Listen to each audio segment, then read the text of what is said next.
Clark, cela fait plus d'1 an que nous sommes partis de Saint-Louis. Penses-tu que nous allons bientôt arriver? Tais-toi, Lewis, c'est Ram. Ok. Hello la team et bienvenue sur Jeux Conseil. Aujourd'hui, on va parler d'un jeu qui me tient à cœur, puisque j'ai participé en tant que testeur au développement de sa première version. Un jeu qui va nous faire parcourir plus de 6000 km de la côte est à la côte ouest des États-Unis. Allez, c'est parti!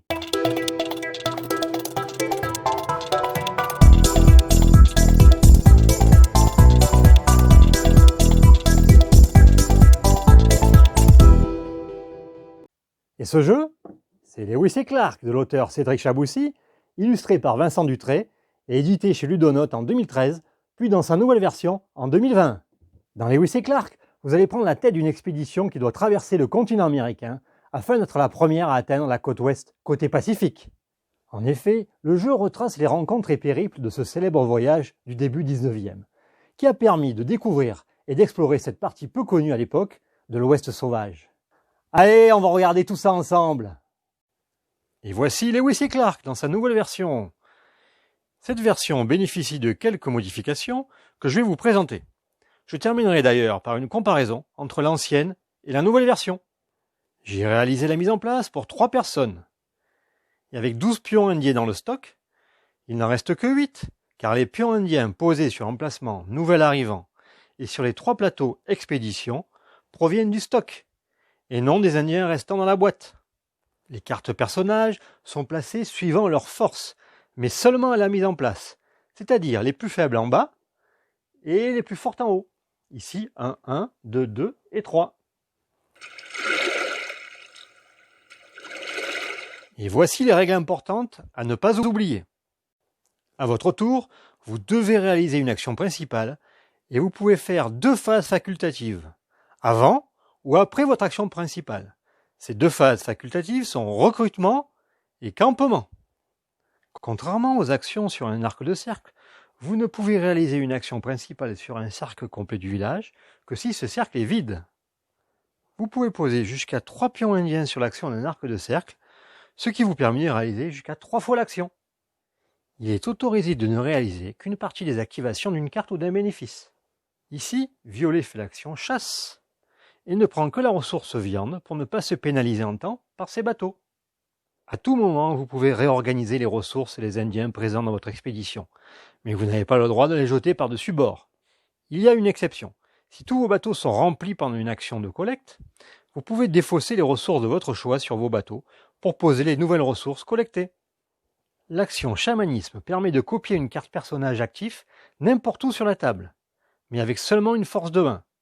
Les 2 cases du parcours, ici et ici, sont mixtes, ce qui vous permet d'avancer votre éclaireur sur ces cases, soit par montagne, soit par eau. Les cases occupées par d'autres éclaireurs ne comptent pas lors de votre déplacement, et seule la case de départ de Saint-Louis peut contenir plusieurs éclaireurs. Lors de l'action, embarquez les Indiens avec votre carte interprète. Après avoir rassemblé tous les Indiens sur la zone de Powo, comme ici, n'oubliez pas de défausser la carte personnage la plus basse du journal des rencontres. Et d'y ajouter la première carte de la pioche, en faisant glisser les cartes, bien sûr, jusqu'à l'emplacement vide, comme ceci. Puis en piochant une nouvelle carte que vous placez sur le premier emplacement à côté de la pioche. Placez également un pion indien du stock sur l'emplacement nouvel arrivant, si le stock n'est pas vide, bien sûr. Si vous améliorez votre expédition avec une nouvelle tuile bateau, n'oubliez pas de prendre le pion indien ou les ressources indiquées. Une fois la face de tuile choisie, vous ne pourrez plus la retourner. Lors de la phase facultative de recrutement, vous pouvez payer tout ou partie des équipements requis en défaussant un seul personnage de votre main. Vous économisez autant d'équipements que sa force. Par exemple, Violet veut acheter ce personnage. Il peut défausser cette carte de force 1 pour un équipement économisé. Il lui reste juste à payer une fourrure. Et n'oubliez pas que le personnage recruté est ajouté directement dans votre main de cartes. Lors de la phase campement, après avoir déplacé vos Indiens sur les bateaux de votre expédition, chaque personnage que vous avez encore en main compte également comme un malus de temps. Ce malus se rajoute au symbole temps des bateaux de votre expédition. Ici, Violet a une carte en main. Le deuxième bateau est plein et le troisième bateau avec 2 ressources, ce qui lui donne un total de 4 jetons temps. Ce n'est pas une très bonne affaire pour Violet, n'est-ce pas? Enfin, rappelez-vous que si la fin de partie est déclenchée, le tour s'arrête immédiatement et plus personne ne joue. Sur votre première partie, ne défaussez pas l'interprète ni le chef d'expédition, cela risquerait de vous empêcher d'avancer. Pensez à recruter de nouveaux personnages, cela vous permettra d'améliorer vos actions de cartes.